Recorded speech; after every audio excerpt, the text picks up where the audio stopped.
In honor of our Congolese theme this morning, we thought it would be fitting to make a very popular Congolese dish called Fumbwa. Hopefully I'm pronouncing that right. A Congolese wild spinach stew, if you will. And we are joined by Milka Blessing Ntumba, who is an awesome small business owner and a chef, of course, from the Democratic Republic of Congo, to share this recipe. I got a lot of questions, Milka. I'm looking at some really everything is interesting to me here. Yeah. I love these flavors. I've been lucky enough to travel a little bit through Africa, and I love getting into the street markets and tasting the food made by the people in a very traditional way. Yeah. So how does this fit into the grand scheme of things? Is this something that everybody eats every day? Is this a special treat? Tell me about Fumbwa.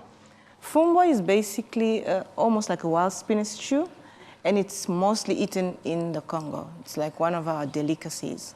Oh, because we eat it almost like literally every day, so people just love it.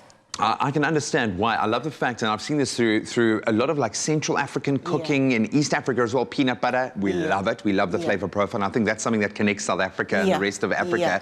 But there are a couple of things here that smell and look so interesting. Okay, so first off here, this smells like tea. What is that?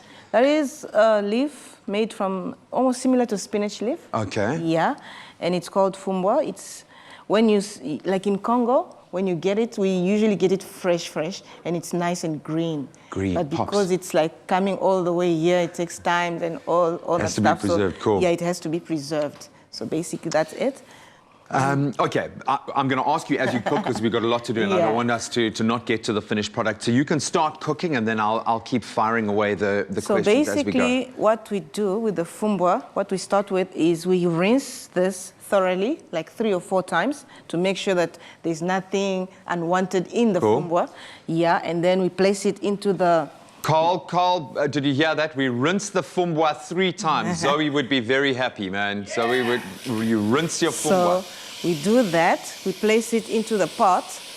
And then after placing it into the pot, we put the water. It is a very simple dish. A very simple dish that once you place the water, then you place your oil. Okay. Usually in Congo, most of the time we use palm oil, which is almost like a pink, reddish kind of oil. Sure. We love the palm oil. That's what we use most of the time, but today we're using something different. Cool. And then after that, we start with your onions. We do your onions. You literally just put everything into layer one. And layer. That's the vibe of the stew, hey? Because you want to kind of layer the flavors in. It's about layer the flavors, infusing everything in. And then you put your cube stocks. It's going to do wonders to this dish. It's a very delicious dish. And most of the time in Congo, we eat it, our Congolese, we like to eat it with chili. Most of our food, we just use chili. I love a little bit of heat, but these look dangerously very hot. close to habaneros. That's like, very hot. Don't if you're not into chili, don't just do that. So we add all your stuff, your tomato paste. Can I? Do you need these for the cook? Yeah, you can chop them for that for me, please. And then we just add a little bit of tomato puree. You can find the recipe on...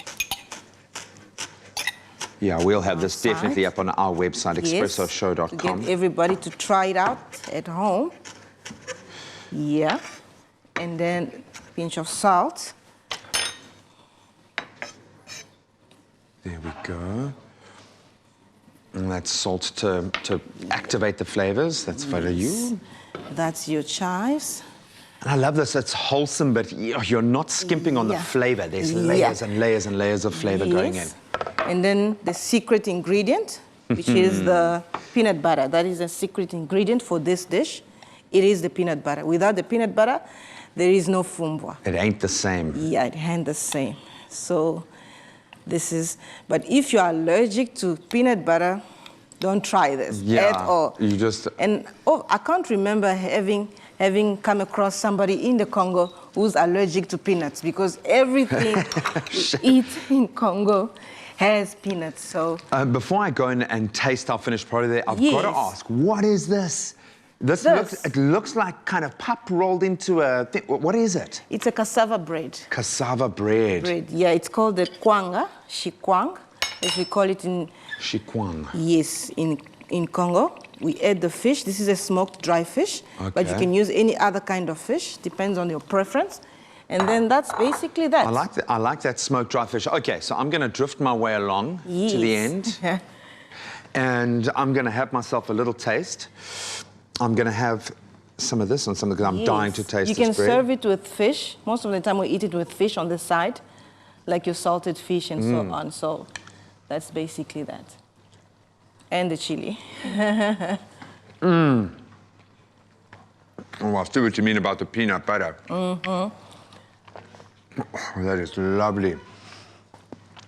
It's hearty, it's filling, but there's layers. Every kind of mouthful, there's like a different flavor note comes in, then you finish that, then another flavor note comes in, and then of course a little hit of heat. Oh man, Milka, thank you so much. Absolutely delicious. You can go on to expressoshow.com.